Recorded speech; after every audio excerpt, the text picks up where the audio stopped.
নারীদের সাথে তুলনা করেছে। সবচেয়ে দুর্বল জিনিস মাদ্রাসার জাহাজে রাখাই এক নিমিষে তার শেষ হয়ে যায়। আবার আল্লাহ চাইলে ওই ক্ষুদ্র জিনিসটাকেও আল্লাহ এমন শক্তিশালী করে যা বড় ধরনের প্রাচীন তার করতে আল্লাহ কিন্তু করেছে।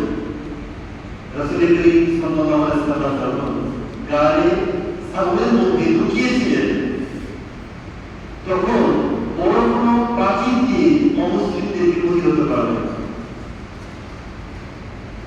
তারা আরবের সেই সময়ের মানুষেরা অত্যন্ত এত বিচক্ষণ ছিলেন যে তারা পায়ের ছাপ দেখে বুঝতে পারবে কে লুকিয়ে যায়।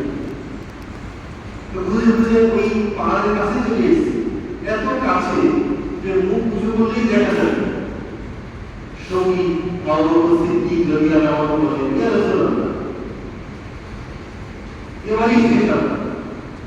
রাসূল করিম সাল্লাল্লাহু আলাইহি ওয়াসাল্লাম বললেন, লা তাহজান ইন্নাল্লাহ মা'ানা, ভয় পেও না, আল্লাহ পাক আমাদের সঙ্গে রয়েছে। তো আল্লাহ পাক আমাদের কি উত্তর প্রকাশ করবেন? বড় প্রাচীন ধরে দিয়েছেন তা তো না, সিদের কাছে দেওয়া হয়নি। এই মাদ্রাসার জাল ওই জালটা দেখতে আনন্দ দিয়ে পরিবর্তন করতে পারে। অর্থাৎ সবচেয়ে দুর্বল জিনিস দিয়ে আল্লাহ সবচেয়ে সবল জিনিসের কাজ করেছে। আল্লাহ চাইলেই দেওয়া সবকিছু আল্লাহকে হাতেই রয়েছে। তো আসলে আমরা অন্য কথা বলছিলাম, আল্লাহ কোরআনে বলেন যে আমি এরকম দৃষ্টান্ত উপস্থাপন করতে লজ্জা করি।